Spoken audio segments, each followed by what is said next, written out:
ലെബനനിൽ Israel നടത്തുന്ന വ്യോമാക്രമണം തുടരുന്നു. ദക്ഷിണ ലെബനനിലെ ഒരു സൈനിക താവളം ബോംബിട്ടതായി ഏറ്റവും ഒടുവിൽ ലഭിക്കുന്ന റിപ്പോർട്ടുകൾ സൂചിപ്പിക്കുന്നു. വ്യോമാക്രമണങ്ങളിൽ ഇതുവരെ 492 പേർ കൊല്ലപ്പെട്ടു.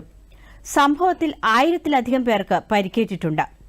മരിച്ചവരിൽ 35 കുട്ടികളും 58 സ്ത്രീകളും ഉൾപ്പെടുന്നതായി ലെബനൻ ആരോഗ്യ മന്ത്രാലയം അറിയിച്ചു.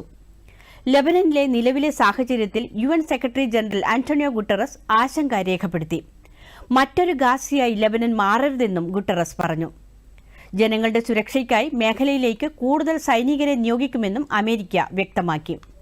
അതേസമയം ലെബനന് പിന്തുണയുമായി ചൈന രംഗത്തെത്തി. ലെബനന്റെ പരമാധികാരവും സുരക്ഷയും ഉറപ്പുവരുത്തുന്നതിൽ ചൈന പ്രതിജ്ഞാബദ്ധമാണെന്ന് ചൈനീസ് വിദേശകാര്യമന്ത്രി വാങ് യി അറിയിച്ചതായി ലെബനൻ വിദേശകാര്യമന്ത്രി അബ്ദുള്ള ബോ ഹബീബ് പറഞ്ഞു. ആക്രമണം നടന്ന മേഖലയിൽ നിന്ന് 10,000-ങ്ങളാണ് പലായനം ചെയ്തത്. സംഘർഷം രൂക്ഷമായ സാഹചര്യത്തിൽ ബെയ്റൂട്ടിലേക്കുള്ള നിരവധി വിമാന സർവീസുകൾ റദ്ദാക്കിയിട്ടുണ്ട്. ഇസ്രയേലിന്റെ വടക്കൻ മേഖലയിൽ ജാഗ്രതാ നിർദ്ദേശം തുടരുകയാണ്. ഹിസ്ബുള്ള ആയുധം സൂക്ഷിക്കുന്ന പ്രദേശങ്ങളിൽ നിന്ന് ഒഴിയാൻ ഇസ്രയേൽ നേരത്തെ ജനങ്ങൾക്ക് മുന്നറിയിപ്പ് നൽകിയിരുന്നു. 1600-ഓളം ഹിസ്ബുള്ള കേന്ദ്രങ്ങൾ ലക്ഷ്യമിട്ടാണ് വ്യോമാക്രമണം നടത്തിയതെന്ന് ഇസ്രയേൽ വ്യക്തമാക്കി.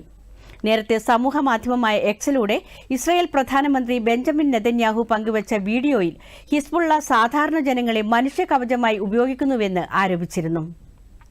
ഹിസ്ബുള്ളയുടെ ചതിയിൽപ്പെട്ട് മനുഷ്യകവചമായി മാറാതെ മേഖലയിൽ നിന്നും മാറി നിൽക്കണമെന്നും നെതന്യാഹു ആവശ്യപ്പെട്ടു.